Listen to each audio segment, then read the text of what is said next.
Pikiran manusia itu tidak bisa menerima, dia nggak paham positif negatif, dia nggak ngerti benar salah, yang dia tahu adalah peristiwa. Itu satu. Dan yang kedua, dia tidak ngerti dengan kata jangan. Ketika kita bilang jangan tengok kanan, yang terjadi dengan kita apa? Nengok kanan. Ada iklan di jalan tuh di Ciputat, jangan lihat kiri. Pasti otomatis mata kita lihat ada apa sih kiri? Karena otak kita tuh nggak kompatibel dengan kata jangan. Oke? Jangan begini ya, gimana anaknya? Nah, jangan loncat.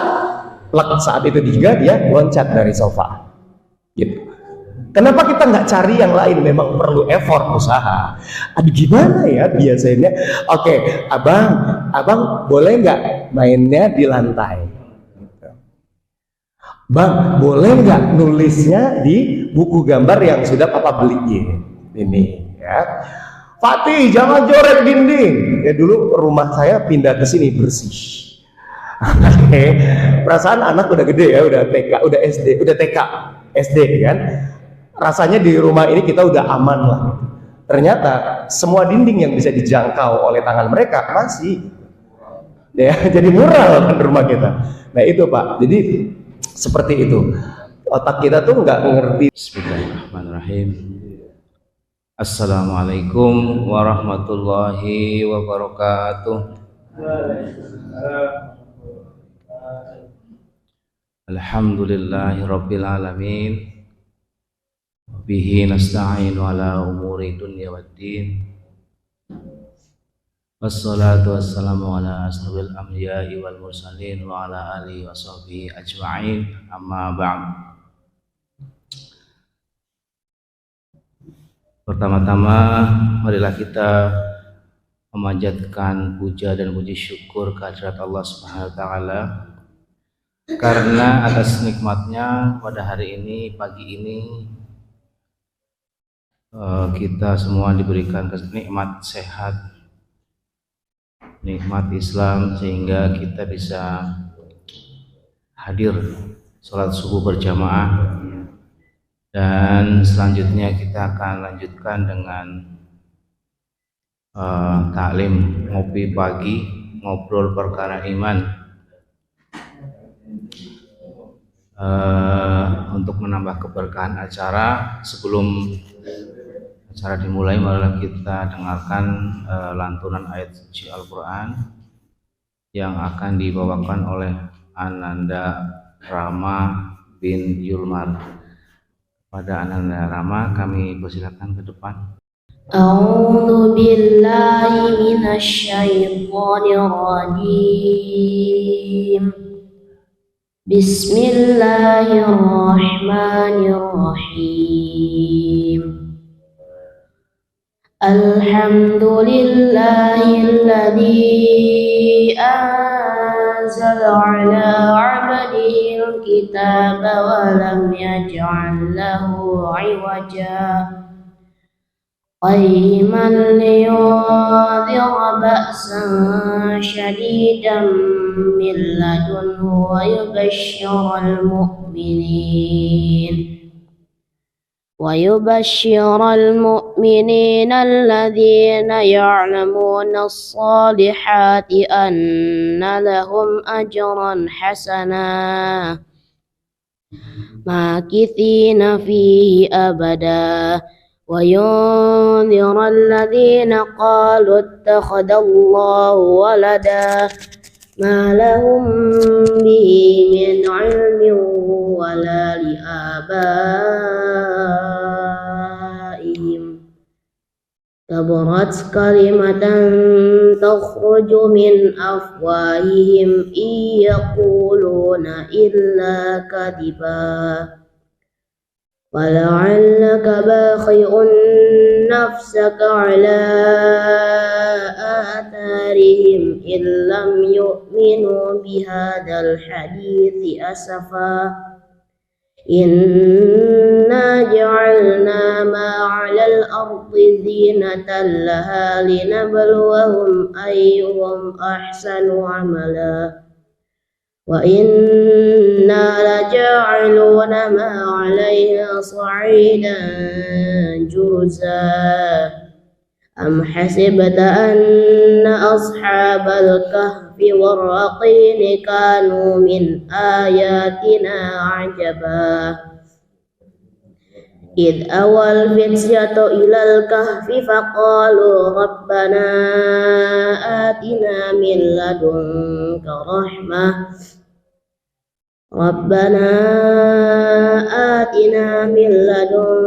رحمة وهيئ لنا من أمرنا رشدا فضربنا على آذانهم في الكهف سنين عددا ثم بعثناهم لنعلم أي الحزبين أحصى لما لبثوا أمدا صدق الله العظيم.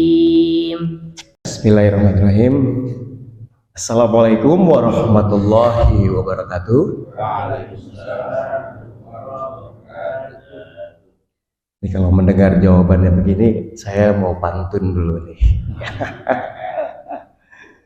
Jalan-jalan ke Pulau Penyengat, di sana banyak ikan pari. Kalaulah salam dijawabnya belum semangat, kita ulangi sekali lagi. Ya. Assalamualaikum warahmatullahi wabarakatuh. Waalaikumsalam warahmatullahi wabarakatuh. Alhamdulillahirabbil alamin. Assalatu wassalamu ala asrafil anbiya wal mursalin wa ala alihi wa ashabihi rasulillahi ajmain. Amma ba'du. Allahumma sholli ala sayyidina Muhammad wa ala alihi Muhammad. La haula wa la quwata illa billahil aliyyil azim. Bapak Ibu jamaah ngopi ya, ngobrol perkara iman yang insya Allah dirahmati Allah. Alhamdulillah, bersyukur kepada Allah, salawat dan salam sekali lagi untuk Rasulullah Muhammad Sallallahu Alaihi Wasallam. Kita masih dipertemukan, kita masih diperjumpakan insya Allah dalam keadaan yang terbaik, sehat, bahagia, ya, tidurnya cukup, perutnya kenyang, kantongnya tebal gitu ya. Itu yang penting. Amin. Insya Allah. Dan saya merasa terhormat sekali diberikan kesempatan untuk boleh berbagi di ngobrol perkara iman.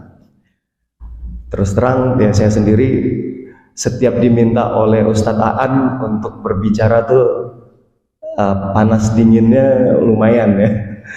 Karena ya saya paham saya bukan Ustadz, ya sekali lagi saya bukan Ustadz juga. Saya bukan seperti Ustadz Aan, bukan seorang dosen di kampus negeri Islam. Rasanya kenapa saya diminta untuk bicara? Mungkin yang pertama karena saya udah jarang terlihat di masjid. Karena udah mulai aktif secara offline ke kantor, mengajarnya juga sudah mulai banyak tatap muka langsung. Jadi kehadirannya di masjid tidak sesering dulu. Itu alasan yang pertama. Alasan yang kedua sih emang ini aja kali ya. Cari-cari alasan aja. Oke. Dan berikutnya ya karena pekerjaan saya memang banyak berbicara, banyak tampil di depan, sehingga menurut Ustadz Aan saya boleh sharing di acara kita minggu pagi ini. Jadi ya dengan segala keterbatasan dan segala kerendahan hati saya mohon izin Bapak-bapak, ibu-ibu untuk sharing sepemahaman saya, apa yang saya ketahui, apa yang saya miliki. Karena kalau untuk mengajari, rasanya saya tidak pantas untuk mengajari Bapak Ibu semuanya. Ya kalau ngajarin tuh ibaratnya sedang ngajarin ikan hiu berenang. Ya ikan hiu itu emang sudah dari lahirnya udah pandai berenang ya Pak. Ya kalau ngajarin Bapak Ibu tuh ibaratnya menggarami lautan. Ya lautan memang sudah asin. Jadi saya sharing beberapa hal saja yang boleh bermanfaat untuk kita semuanya, insya Allah. Boleh seperti itu Pak? Boleh. Ibu boleh Bu? Boleh ya. Kalau boleh ngangguk dulu kepalanya. Nah, boleh senyum dulu. Senyumannya boleh perlihatkan nggak ke orang di sebelahnya, biar nggak ngantuk nih. Liatin dong senyum terbaiknya ya. Oke. Alhamdulillah. Dan Ustadz Aan juga sampaikan apa nih temanya Ustadz, kan ya. Pak Yulmar kemarin juga WhatsApp. Mohon maaf kalau WhatsAppnya agak lama dibaca karena saya masuk kantor juga kemarin, termasuk nanti jam 6 saya izin duluan karena harus berangkat ke kantor, ada kelas, dan sekarang saya berangkatnya pakai sepeda. Jadi waktunya agak panjang karena sampai kan siap-siap dulu, mandi dulu gitu. Dan apa nih temanya? Ustadz Aan sampaikan ya, kita berbicara tentang motivasi pendidikan dan pembelajaran. Oke. Bismillah. Dia katanya kan belajarlah sampai ke negeri Cina. Ya, kalau Cinangka dekat sini ya, kedekatan. Tapi belajar sampai ke negeri Cina. Apa maknanya? Menurut saya bukan tentang kita belajar harus sampai ke Cina gitu, atau terbatas di Cina. Karena dulu ya Cina adalah lokasi yang cukup jauh kan ya dari Timur Tengah. Artinya apa? Ya belajar itu nggak ada batasnya, tidak terbatas oleh wilayah, tidak terbatas oleh jarak, dan tidak terbatas oleh waktu, termasuk juga tidak terbatas oleh usia. Ya. Dan Masya Allah, Subhanallah, di pagi ini pun ya kita tidak terbatas, termasuk secara usia. Kalau kita lihat di sini kan Bapak dan Ibu walaupun masih sangat ABG gitu kan ya, masih sangat, kata orang sekarang itu seniornya milenial ya, tapi kita terus belajar ya. Kita, menurut saya itu adalah apa yang dimaksud oleh apa yang dikatakan belajarlah sampai ke negeri Cina. Belajar ya tidak ada batasnya sampai ya kita selesai hidupnya ya kan. Dan belajar akan membuat kita bertumbuh. Belajar adalah nafas ya, nafasnya orang mukmin itu adalah belajar. Dan kapan kita selesai belajar? Karena tadi nggak ada batasnya ya, ketika selesai hayat kita, hidup kita. Dan ayat Al-Quran yang pertama diturunkan pun adalah Iqra. Kita diminta untuk apa Pak? Membaca. Apa maksudnya? Membaca dari mana? Belajar bagaimana? Ya Allah katakan kita membaca, kita belajar dari ya bukan hanya sekedar buku bacaan, bukan hanya sekedar belajar dari kelas pembelajaran formal, namun belajar dari yang pertama ya kita belajar membaca Iqra dari alam semesta. Bagaimana tumbuhan bisa ada, pohon-pohon bisa berdiri tegak, matahari pagi ini kembali muncul, kemudian petang nanti ia tenggelam, ada bintang gemintang, rembulan. Kita diminta untuk belajar, untuk Iqra, untuk membaca dari alam semesta. Berikutnya membaca dari, belajar dari Iqra, dari apa pesan-pesan yang disampaikan Allah melalui peristiwa yang terjadi. Apakah dari bencana, apakah dari peristiwa, apakah dari kejadian-kejadian, percayalah apapun yang terjadi, termasuk 3 tahun sama-sama kita lalui, yang akhirnya hari ini kita sudah kembali terlepas pandemi. Ya, itu adalah peristiwa yang Allah minta kita untuk membaca. Allah minta kita untuk belajar di situ. Dan saya rasa Bapak Ibu kita semua mendapatkan banyak pelajaran yang berharga. Betul ya? Untuk kita pribadi, untuk keluarga, untuk kita di kompleks, bahkan untuk kita di tempat bekerja kita. Belajar dari membaca alam, belajar dari membaca peristiwa, belajar dari ya kitab-kitab yang Allah sudah turunkan.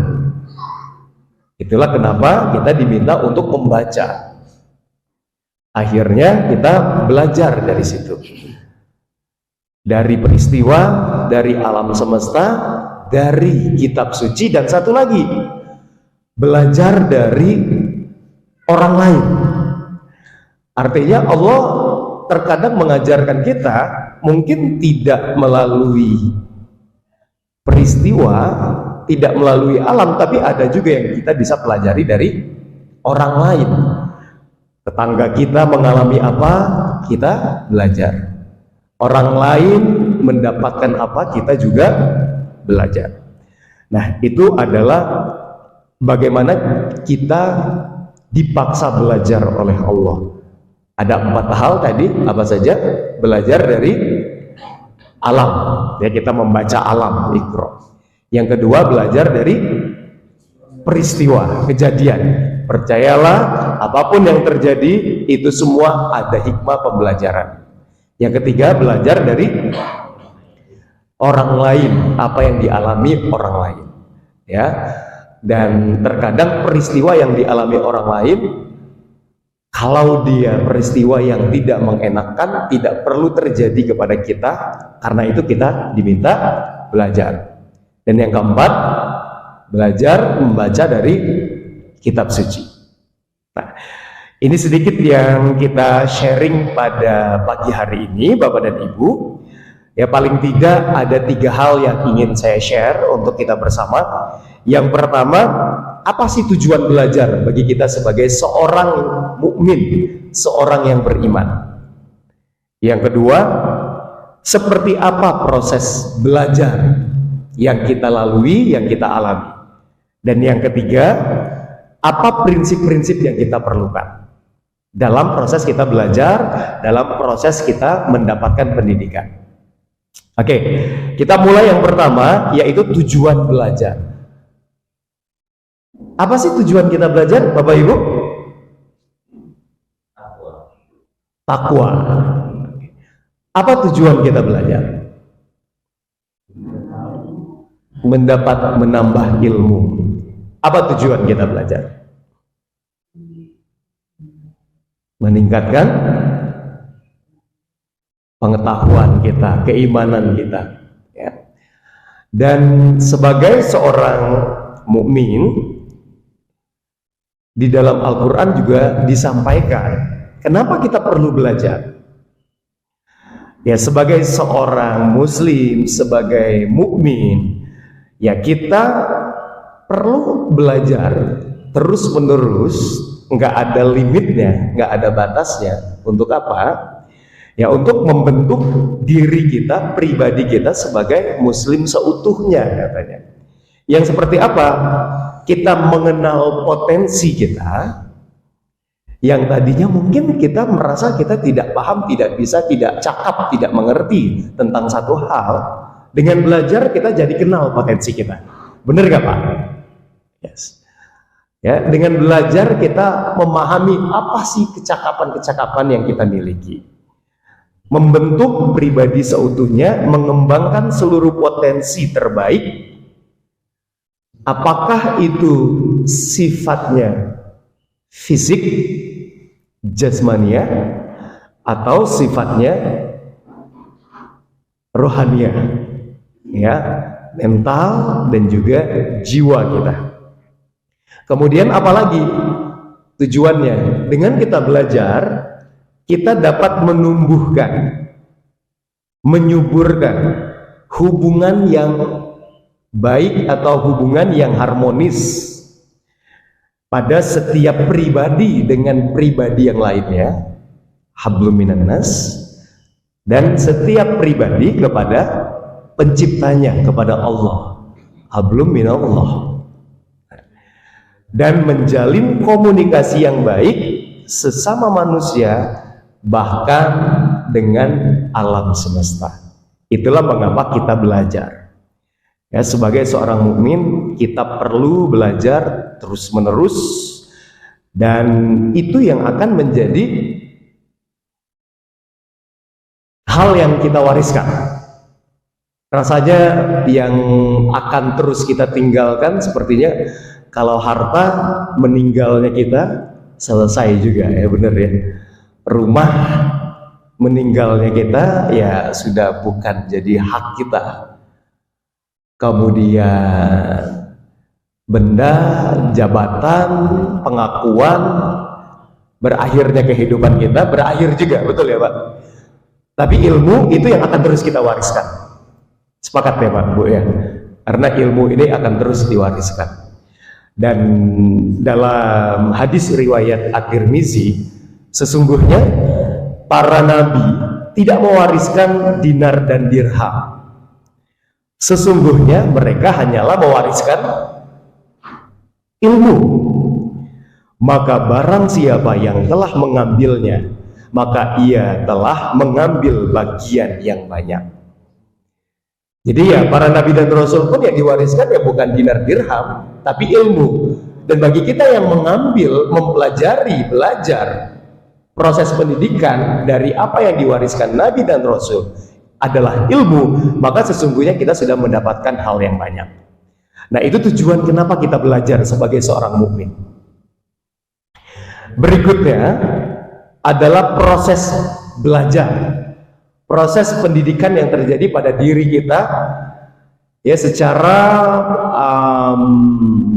konsep pembelajaran neurological, psychological. Saya mohon izin kepada Bapak dosen, ada dari UIN, ada dari UT juga ya, dan dari yang lainnya. Saya bicara, kalau ada yang kurang pas, correct me ya, betulkan saya. Jadi proses kita belajar itu yang pertama yang terjadi adalah kita tidak sadar kita tidak bisa.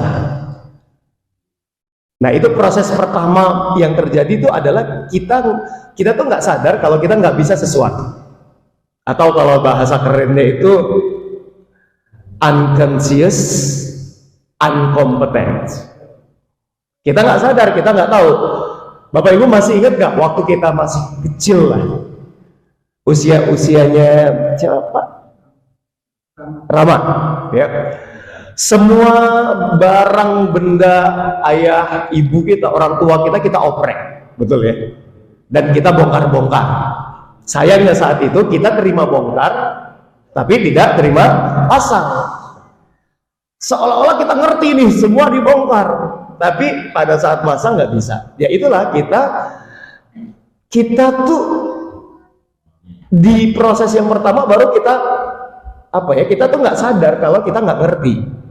Itu awal kita lah terhadap sebuah hal, kita nggak sadar, kita nggak paham. Baru setelah kita buntu, baru setelah tadi kita nggak bisa pasang, baru kita ngerti bahwa kita nggak bisa nih, nggak cakap nih, nggak ahli nih. Proses kedua adalah conscious competent. Baru kita sadar kita nggak ngerti, nggak paham satu hal. Setelah itu barulah kita belajar. Belajarnya seperti apa? Dengan sangat sadar mempelajari satu keterampilan, sehingga kita melakukannya dengan penuh kesadaran. Seperti kita baru belajar bawa mobil. Pertama kita belajar bawa mobil, kita lakukan dengan penuh kesadaran. Ya, yang mana kopling, yang mana gas, yang mana rem. Pada saat mau pindah gigi aja kita masih lihat ke arah giginya, bener nggak Pak? Terus mau pindah gigi 1 ke gigi 2, oh oke, lurus ke bawah. Ke gigi 3 tuh kita masih kaku tuh, masih konsius banget. Teorinya gimana ya? Oke, ke depan dulu, ke tengah, baru ke atas gigi 3. Kita lakukan secara sadar penuh. Itu proses berikutnya. Melakukannya secara sadar terhadap sebuah pemahaman, conscious, kompeten. Tapi setelah 3 bulan, 6 bulan belajar mobil, setahun, gimana cara kita bawa mobil?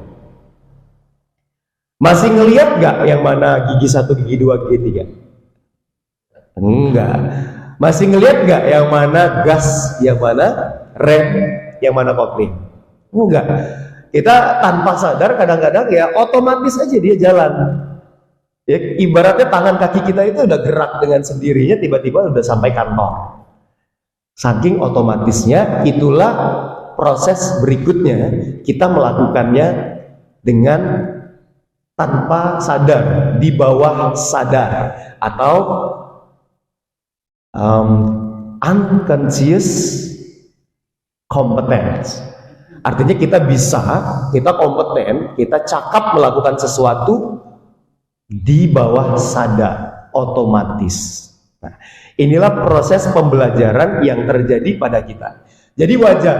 Pertama kita memang sometimes kita nggak ngerti awalnya, kita nggak ngerti, kita nggak tahu. Itulah banyak orang yang akhirnya terlihat dia nggak ngerti, dia nggak tahu, sehingga dia terlihatnya seperti tahu, alias sok tahu. Setelah dia terbentur, setelah kita nabrak, baru kita sadar kita nggak tahu, baru kita belajar, baru kita ahli. Jadi kalau melihat orang yang belum ngerti, dia nggak ngerti, dia sok tahu, pahami aja, dia baru mau mulai belajar. Oke. Dan kalau kita lihat seolah-olah orang itu nggak ngerti, tapi dia mahir banget, boleh jadi dia sudah ahli melakukan sesuatu tanpa lihat panduannya lagi. Nah, ibaratnya orang yang pengalaman dia santai melakukannya, udah nggak lihat panduan. Orang yang dalam proses belajar dia melihatnya dengan manual buku panduannya. Gitu. Itu proses belajar, Bapak Ibu. Yang ketiga yang ingin saya sampaikan adalah prinsip dalam belajar.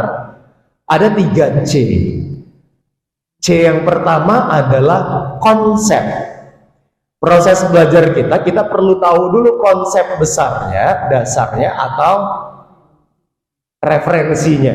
Jadi belajar jangan sekedar niru contoh, tapi ada konsep teorinya, ada dalilnya. Ini cerita dulu saya waktu masih SMP lah. Waktu sholat seperti ini, terus ada ibaratnya seperti Bank PI-nya lah di tempat saya dulu tuh. Yang jaga masjid, yang muadzin, yang lebih paham. Terus kan cara kita sholat tuh ibaratnya pada saat kita membaca Al-Fatihah, tangannya kan beda-beda kan. Ada yang begini, ada yang agak begini, ada yang agak turun. Terus dia tanya ke saya, Ren, kenapa tangannya begitu? Agak naik gini kan saya waktu itu. Terus saya jawab, kan ngikutin abang. Terus dia bilang, jangan.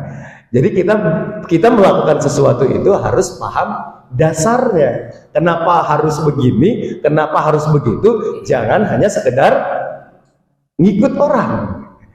Kan kalau saya salah, sesat, kamu ikut salah katanya. Oh iya. Jadi belajar sesuatu harus ada konsepnya. Jadi paham apa di belakangnya, ada referensinya, ada dasarnya. Kemudian prinsip belajar yang kedua, baru kita belajar kontennya, isinya. materinya. Ini mudah, tinggal kita pelajari, tinggal kita baca, tinggal kita dengar, tinggal kita sharing-sharing. Nah, yang ketiga ini adalah konteksnya.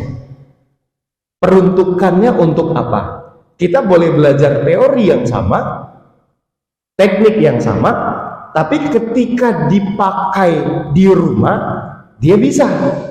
Tapi kita pakai di kantor, dia sudah tidak terlalu signifikan, tidak terlalu nyambung. Ya, kita gunakan di suatu tempat, dia oke, di tempat yang lain dia enggak. Jadi proses belajar itu tidak hanya terbatas di konsep dan konten, ya, tapi juga konteksnya. Mungkin kita belajar tentang satu hal di masyarakat saya, ya, kita dari Sumatera bagian selatan, ya, saya dari Bengkulu, Pak Ustadz dari Palembang, Bengkulu campuran lah ya. Gitu. Nah, ada beberapa hal yang di tempat kita mungkin itu tepat cara bicaranya misalnya ya. Tapi ketika kita ada di sini, caranya jadi tidak tepat lagi secara konteks.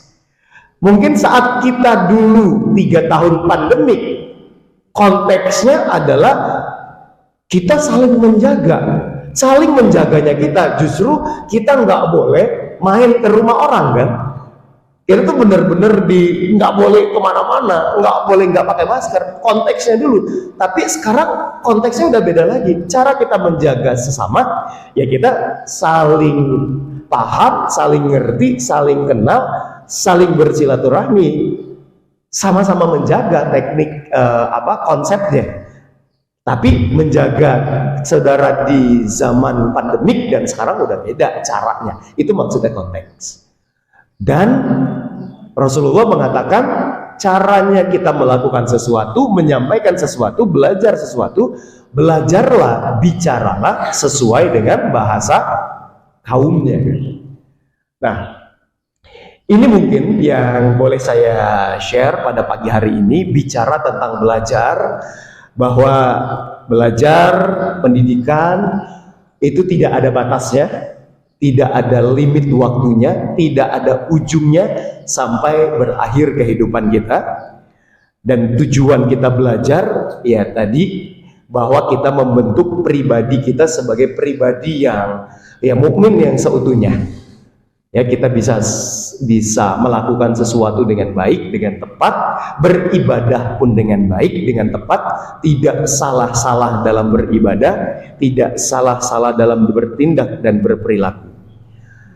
Itu tujuannya. Proses belajar, pertama kita tidak sadar kita nggak paham, yang kedua kita baru sadar kita paham, yang ketiga kita sadar kita paham, dan yang keempat kita tidak menyadari bahwa kita paham. Dan ada prinsip-prinsip dalam belajar, konteksnya, ada dasarnya, kontennya kita pelajari ilmunya, dan konteks, ya, konsep, konten, dan konteks untuk apa peruntukannya. Nah, inilah kita berbicara tentang proses pendidikan atau proses belajar. Insya Allah kita menjadi pribadi yang dapat meningkatkan pengetahuan, keterampilan, sikap kita, attitude kita untuk menjadi pribadi yang semakin baik, semakin berakhlak, karena memang hadirnya Nabi dan Rasul adalah untuk memperbaiki akhlak di muka bumi ini. Ya, dalam An-Nahl 125, serulah manusia kepada jalan Tuhanmu dengan hikmah dan pembelajaran yang baik. Dan berdebatlah dengan mereka dengan cara yang baik. Sesungguhnya Tuhanmu dialah yang lebih mengetahui siapa yang sesat dari jalannya, dan dialah yang lebih mengetahui siapa yang mendapat petunjuk. Semoga kita termasuk orang-orang yang diberikan petunjuk oleh Allah melalui kita yang terus ingin belajar kapanpun, dimanapun, tanpa ujungnya. Terima kasih, segala kebenaran Allah yang menghadirkan. Apabila ada hal yang kurang dalam penyampaian, itu murni kesalahan saya, mohon dimaafkan lahir dan batin. Saya kembalikan lagi kepada MC. Assalamualaikum warahmatullahi wabarakatuh. Bismillahirrahmanirrahim. Assalamualaikum warahmatullahi wabarakatuh. Terima kasih, dan walaupun saya menerimanya sambil ngantuk-ngantuk Ustadz Randy, tapi materinya luar biasa. Alhamdulillah. Ada yang ingin saya tanyakan tentang materi pendidikan. Kalau tidak salah saya pernah baca sebagian ya. Ada buku namanya Ayah Edi. Ayah Edi. Di situ beliau, oh ini Edinya. Banyak mengajarkan begini kira-kira. Beda dengan pola pendidikan yang diterapkan sama orang tua dulu. Dimana kalau sekarang itu kepada anak itu apa yang dilakukan anak-anak, tanda petik ya, senakal apapun itu kita tidak boleh banyak memberikan larangan-larangan. Pokoknya anak lari-lari, jangan lari-lari pokoknya, nanti bisa ini segala macam kan gitu. Jadi lebih kepada banyaknya apresiasi kepada anak ketimbang daripada larangan itu sendiri. Gimana tanggapan Ustadz Randy? Itu aja dari saya satu. Terima kasih. Wassalamualaikum warahmatullahi wabarakatuh. Saya sharing ya Pak ya, karena dalam prakteknya saya juga terus belajar, dan dia tadi menyambung dari Ayah Edi, MC apa tadi, long life education. Sama seperti kita menjadi orang tua ya, itu adalah proses belajar yang nggak ada habisnya ya Pak ya. Gitu. Kadang kita ngerti teorinya, sudah baca ceritanya, bagaimana dulu Rasul kepada anak-anaknya, bagaimana ilmu-ilmunya, tapi tadi konteksnya kadang-kadang kita juga belum. Ini kita tidak bisa menyamakan antara satu orang dengan yang lain. Kalau benda mati kita bisa samakan konteksnya. Tapi kalau anak saya dan anaknya bapak, walaupun sama, sekolahnya sama, usianya sama, tapi manusianya beda, lingkungan kita beda. Nah, kenapa ada konsep pembelajaran yang kita jangan melarang ya? Dan banyak keilmuan sekarang itu mengadopsi prinsip-prinsip belajar yang berdasarkan afirmasi positif atau strength based education ya. Jadi pembelajaran berdasarkan kekuatan, jadi bukan fokus kepada kekurangan atau kelemahan. Dulu kita sering sekali dipicu, dipecutnya dengan kelemahan. Jangan ini, jangan itu, jangan ini, jangan itu, nggak boleh ini, nggak boleh itu, nggak boleh ini, nggak boleh itu. Ya, atau kamu tuh begini, kamu tuh begitu, selalu dicari salahnya.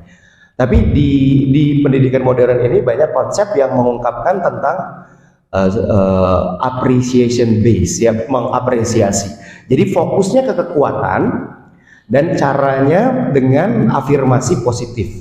Itu Pak yang sekarang terjadi. Kenapa?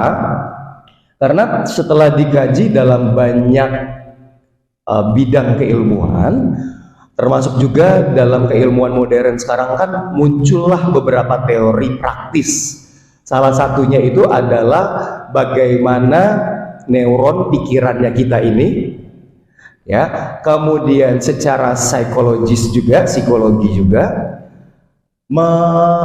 memproses, terjadi proses di dalam pikiran kita melalui kata-kata atau bahasa atau linguistik.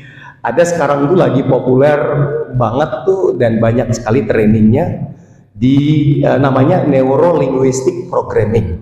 Mungkin Bapak Ibu pernah mendengar ya atau pernah mengikuti trainingnya. Nah, di situ memang kita memahami seperti apa sih proses yang terjadi pada pikiran manusia ketika dia masuk, diterima oleh indera, diolah oleh pikiran hingga dia tersimpan di pikiran bawah sadar atau memori yang mendalam. Ibaratnya kalau di laptop dia tersimpan di apa namanya Pak? hardis. Nah, itu yang dipelajari oleh para ahli bahasa, ahli psikologi, ahli pendidikan. Nah, dikatakan kita itu akan mendengar, melihat, merasakan apa yang masuk, dan dia akan membentuk keyakinan, belief system. Jadi kayak kita tuh yakin bahwa apa yang terucap terus, terdengar terus, terlihat terus, dirasakan terus, itu benar-benar kita gitu. Sehingga muncul beliefnya, keyakinannya. Kalau kita terus melarang atau melihat dari kelemahannya, berapa sering kita bicara ke orang, anak murid atau anak kita dengan bahasa-bahasa negatif, dengan bahasa-bahasa kekurangan. Kamu tuh apa misalnya? Dulu kan jelek lah, tukang inilah, belum lagi fisiknya yang kita sebut, dan itu akan nempel di memori bawah sadarnya yang berkepanjangan sampai sekarang. Mungkin saya rasa Bapak Ibu ada di memori Anda teringat ada satu hal yang mungkin Anda nggak suka atau Anda dipanggil dengan sebutan itu. Saya ada. Dan bagi orang besar, bagi orang dewasa itu lucu. Saya dulu dipanggilnya Pak Oga oleh lingkungan saya, oleh remaja-remaja. Orang-orang tertawa, lucu. Saat itu pun saya nyengir. Tapi Bapak Ibu tahu nggak, saat itu saya sakit. Sampai sekarang saya masih ingat. Buktinya saya cerita. Karena itu dalam banget. Apa yang kita sebutkan ke anak kita? Tentang buruknya, tentang tukang ini, dasar tukang bohong, apalagi yang kita sebutkan. Terus apalagi, nggak boleh ini, nggak boleh itu, nggak boleh ini.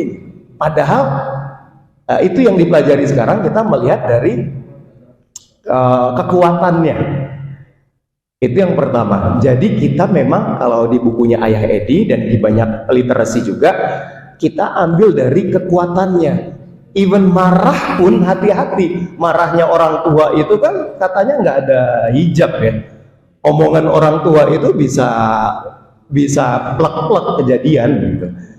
Jadi ya marahnya kita tuh emang harus jaga pikiran, jaga hati, jaga kata-kata. Ya marah, emosi, ya udah kata-katanya tetap dijaga. Oh, kamu dulu sana biar jadi pemimpin hebat. Kayak gitu, jangan dasar anak gitu kan ya. Kadang-kadang kan yang terjadi gitu, ntar dia jadi beneran gitu. Kalau kita bilang dia yang nggak bisa, dia nggak bisa beneran. Yang kedua, dikaji juga ternyata pikiran manusia itu tidak bisa menerima, dia nggak paham positif negatif, dia nggak ngerti benar salah. Yang dia tahu adalah peristiwa. Itu satu. Dan yang kedua, dia tidak ngerti dengan kata jangan. Ketika kita bilang jangan tengok kanan, yang terjadi dengan kita apa? Nengok kanan. Nengok kanan. Ada iklan di jalan tuh di Ciputat, jangan lihat kiri. Pasti otomatis mata kita lihat ada apa sih kiri? Karena otak kita tuh nggak kompatibel dengan kata jangan. Oke? Jangan begini ya, gimana anaknya? Nah, jangan loncat. Saat itu juga dia loncat dari sofa. Gitu.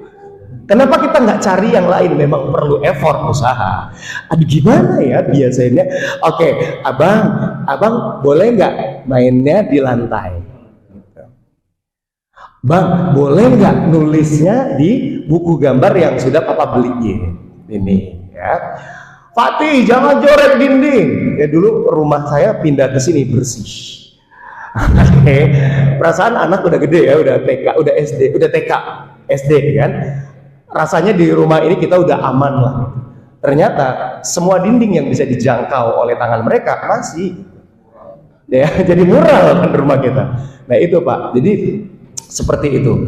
Otak kita tuh nggak ngerti dengan jangan, nggak ngerti dengan apa namanya, yang dia tahu apa yang kita sampaikan, dia akan memproses gitu. Dia juga nggak ngerti positif negatif, kita yang memberikan maknanya. Jadi gimana dengan itu? Ya itu konsep pembelajaran sekarang. Makin kesini kan makin banyak. Dan terus apakah kita nggak boleh? Nah ini balik lagi, kita compare atau kita samakan atau kita lihat juga bagaimana Rasulullah. Ya, untuk beberapa hal kita perlu tegas, tapi dengan bahasa positif, dengan nadanya tegas, tapi bahasanya positif, gitu. Ada, kalau kita lihat kan, kalau saya nggak tahu ini hadisnya mungkin Pak Ustadz, tapi seperti Ayah Edi, Ibu Eli Risman pun juga mengatakan bahwa kita itu ada 3 tahap kan, 07 tahun, 7 14, 14 21. 07 memang dia jadi raja, apapun tuh memang ya, tapi 7 14 dia jadi tawanan, disiplin. Di situ ketegasan kita harus main, walaupun tetap dengan afirmasi positif. Dan 14 21 kita udah nggak bisa lagi menawan mereka, tapi bersahabat dengan mereka. Gitu, kayak Bang Aan, Ustadz Aan sekarang udah jadi sahabatnya Rafli. Ya, kayak saya sekarang ke Fatan, harusnya saya menawan dia, memang udah ada nggak boleh dan bolehnya gitu kan ya. Tapi untuk Fatih masih dia jadi raja, apapun ya memang itu prosesnya ya. Tapi ini balik lagi, saya bisa bicara begini, Ayah Edi bisa bicara begitu, teori Ibu Eli Risman in general pada pengalaman kehidupan kita masing-masing. Tapi pada saat kita melaksanakannya di rumah, anak yang kita hadapi beda sama anaknya Ayah Edi, sama anak saya, sama anak Bapak. Secara umum kita bisa pelajari, tapi ada hal spesifik yang memang nggak bisa. Nah itu sudah memang kita ikut guidance hati kita lah, gitu. Yang Allah udah kasih lah, ibaratnya kita tuh kan udah ada fitrah, ada cahaya, ada suara di dalam diri kita yang Allah udah kasih percikan dari 99 Asmaul Husna. Di luar semua teknik, teori, konsep, balikan lagi ke sana. Kalau saya begini-begini, kalau saya marah-marah, kira-kira ada yang nggak nyaman nggak ya di hati? Kayaknya kurang pas deh, walaupun itu anak saya. Nah ikutin aja kata hati. Allah udah kasih kok alarmnya, tenang aja. Terus masa sih saya nggak boleh gini? Boleh nggak sih saya tegas sedikit harus begini? Kira-kira melanggar nggak ya apa yang Allah kasih di hati saya? Oh kayaknya nggak apa-apa sih. At the end, balikin ke hati, balikin ke fitrah, balikan ke nurani, balikan ke apa yang Allah hadirkan untuk kita. Ilmu-ilmu yang ada di dunia ini untuk kita menjadi semakin bijak. Artinya tadi, pentingnya konsep, sehingga kita tidak menyamakan ke semua orang. Sekali lagi saya selalu sampaikan di kelas, ini pemahaman general kita untuk kita punya guidance, petunjuk. Tapi pada anak kita masing-masing beda-beda. Ke Fatan akan beda perlakuannya ke Fawas beda ke perlakuannya ke temannya yang lain. Jadi kita nggak bisa, kok gini sih, kok begitu sih, ya nggak bisa.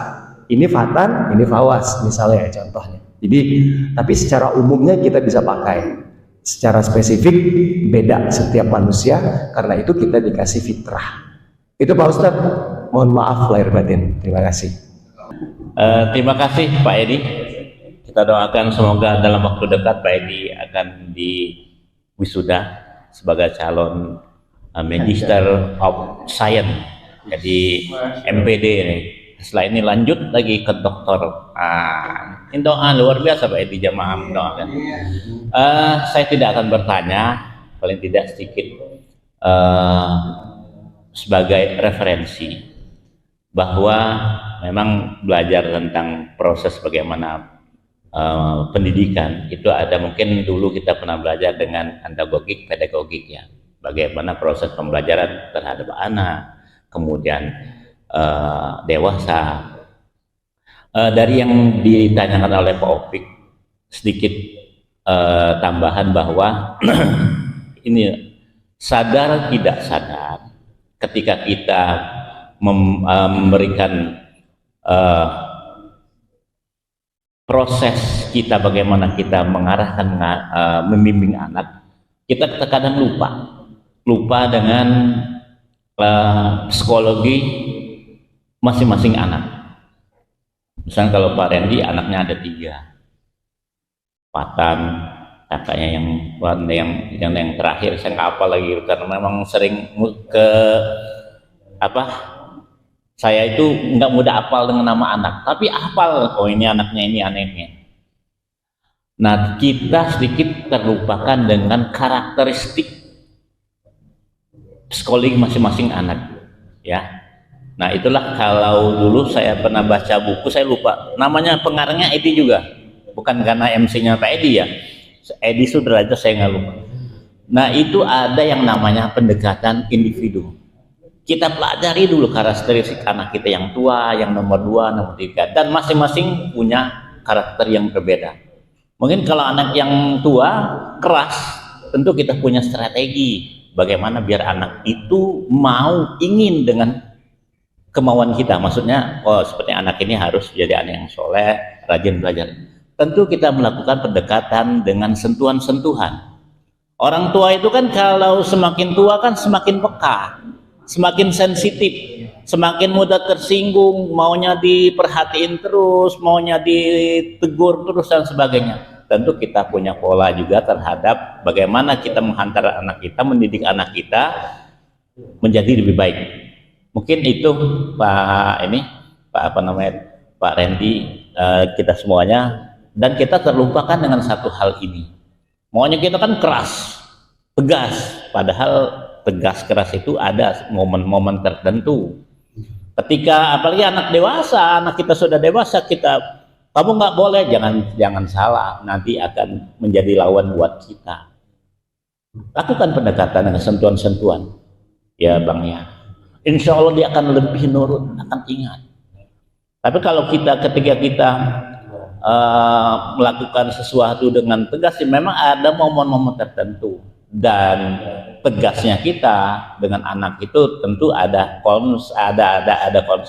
konsepnya adalah lebih baik, biar dia lebih nurut lah ya apa yang kita inginkan.